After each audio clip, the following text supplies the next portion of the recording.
నమస్తే. నా పేరు జోగినేని.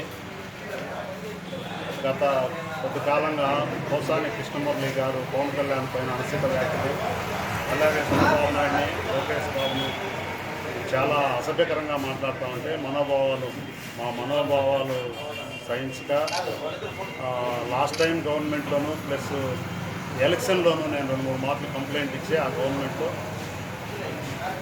దానిపైన అంత రెస్పాన్స్ లేదు. ఈసారి రాష్ట్ర స్థాయి లీడర్లకు అందరికీ, రాష్ట్ర స్థాయి ఆఫీసర్లకు అందరికీ పెడుతూ అతను మాట్లాడిన అసభ్యకరమైన మాటలు,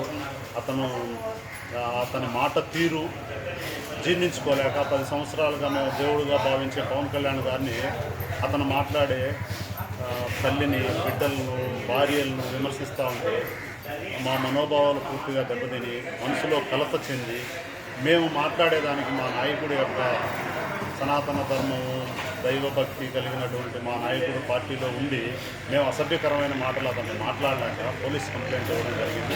గత 2-3 నెలలుగా కంప్లైంట్ ఇస్తూనే ఉందా. గత 24వ తారీఖు, ఫిబ్రవరి 24వ తారీఖు, 23-24 తారీఖుల్లో పోయి కంప్లైంట్ రాసింది.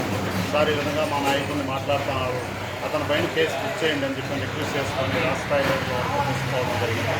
ఇప్పుడే కంప్లైంట్ రిజిస్టర్ అయిందని తెలిసింది, తీసుకొచ్చినారని తెలిసింది. ధన్యవాదాలు.